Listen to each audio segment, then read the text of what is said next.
Where's the president? So I just heard that they broke into the office of one of my personal attorneys, good man, and it's a disgraceful situation. It's a total witch hunt. I've been saying it for a long time. I've wanted to keep it down. We've given, I believe, over 1 million pages worth of documents to the special counsel. They continue to just go forward, and here we are talking about Syria. We're talking about a lot of serious things with the greatest fighting force ever. And I have this witch hunt constantly going on for over 12 months now.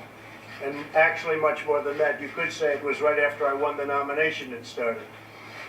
And it's a disgrace. It's frankly a real disgrace. It's an attack on our country in a true sense. It's an attack on what we all stand for. So when I saw this and when I heard it like you did, I said that is really now in a whole new level of unfairness. So this has been going on. I saw one of the reporters who is not necessarily a fan of mine, not necessarily very good to me. He said in effect that this is ridiculous. This is now getting ridiculous. They found no collusion whatsoever with Russia. The reason they found it is there was no collusion at all. No collusion. This is the most biased group of people. These people have the biggest conflicts of interest I've ever seen. Democrats, all, or just about all, either Democrats or a couple of Republicans that worked for President Obama. They're not looking at the other side. They're not looking at the Hillary Clinton horrible things that she did and all of the crimes that were committed. They're not looking at all of the things that happened that everybody is very angry about, I can tell you, from the Republican side, and I think even the independent side. They only keep looking at us. So they find no collusion, and then they go from there and they say, well, let's keep going. And they raid an office of a personal attorney early in the morning. And I think it's a disgrace. So we'll be talking about it more. But this is the most conflicted group of people I've ever seen.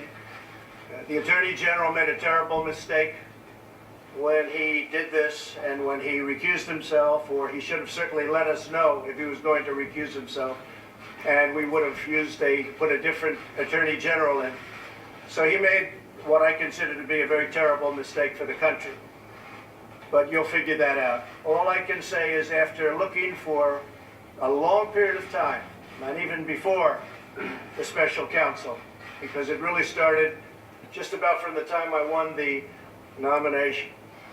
And you look at what took place and what happened, and it's a disgrace. It's a disgrace. I've been president now for what seems like a lengthy period of time. We've done a fantastic job.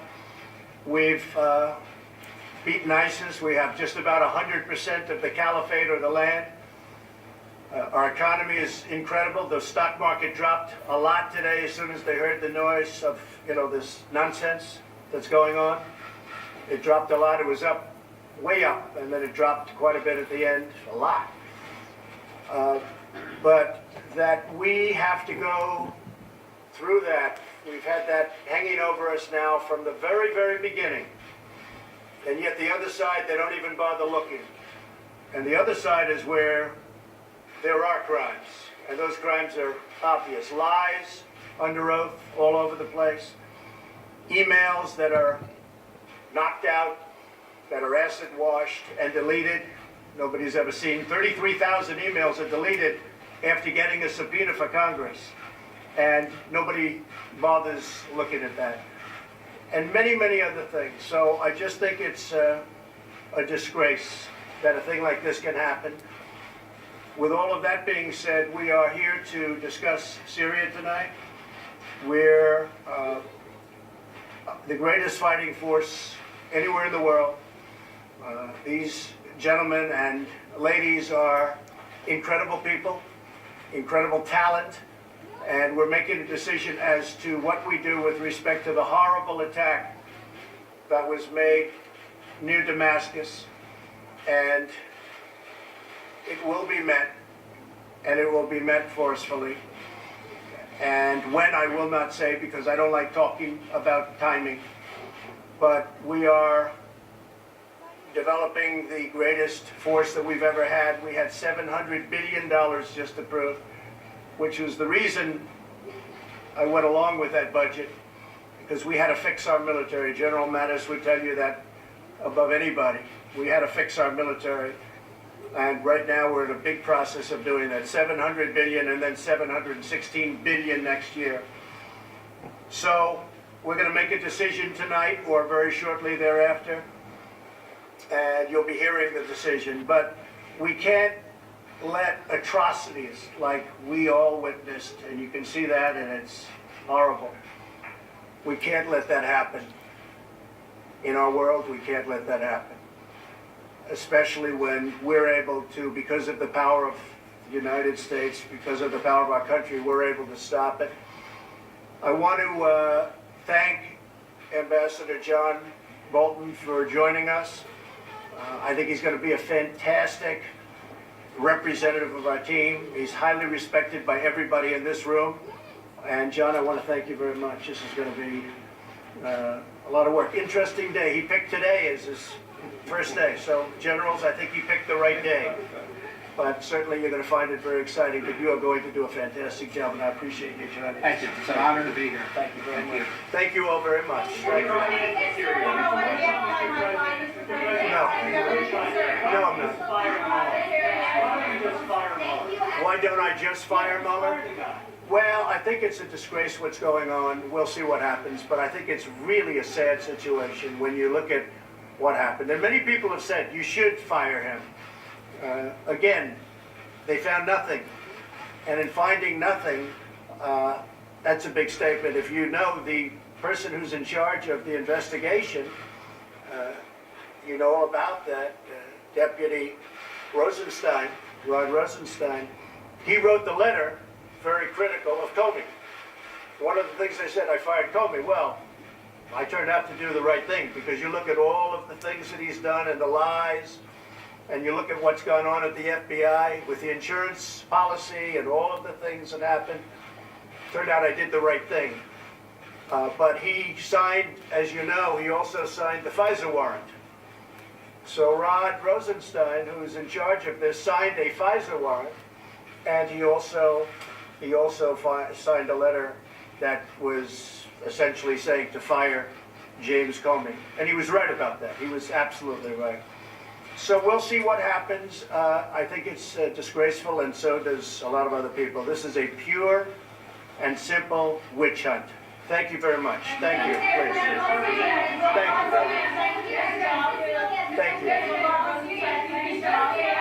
Thank you all very much. Thank you.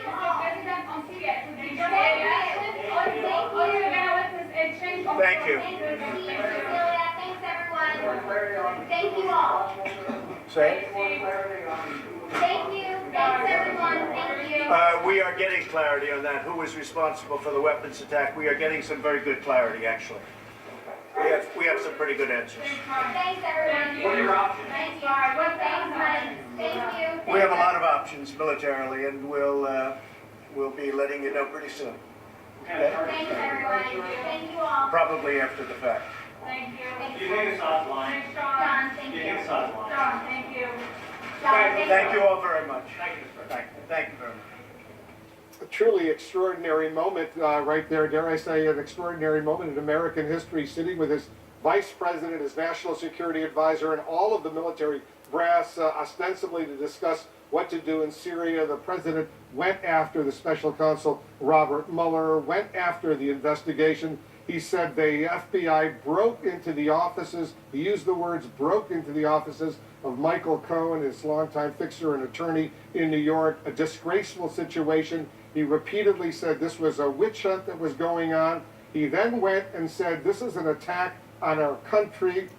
He said he heard about it like all of you did, a real disgrace, repeated those words several times.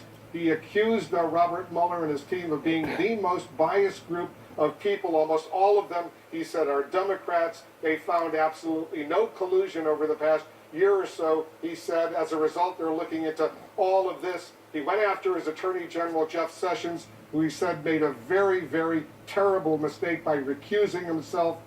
He was asked at the end, are you going to fire Robert Mueller? He didn't give a decisive answer. Jeffrey Toobin, when I say this is a moment in American history we're watching, we can only anticipate what happens next. We can anticipate, but we may not be right. I mean, it is a, to have the President of the United States attacking a prosecutor who was investigating his lawyer today, it's just something that's never happened before. I mean, so much of the Trump presidency, whether it's, claiming falsely that millions of people voted fraudulently, whether it's insisting that his political enemies, as he did today again, should be criminally investigated. This is without precedent in modern American history. But what we saw today is a president who, at least to my appearances, looks like he's itching to fire Robert Mueller. Now, whether someone will talk him out of it, I don't know. They've talked him out of it in the past, but, I mean, he seems very, very willing to do that. And keep in mind, not only was this Robert Mueller who sought this search warrant, it was Jeffrey Berman, the U.S. Attorney in the Southern District of New York, appointed very recently by Donald Trump. And it was magistrates and judges who said these search warrants were justified. So the idea that this is some witch hunt, that this is Robert Mueller going off on his own without any supervision and a vendetta and a witch hunt is simply not true when you look at all the people who were involved in the decision today. So, the president can say what he says, but I think we have to have the obligation. We have the obligation here to tell the truth about what's really going on.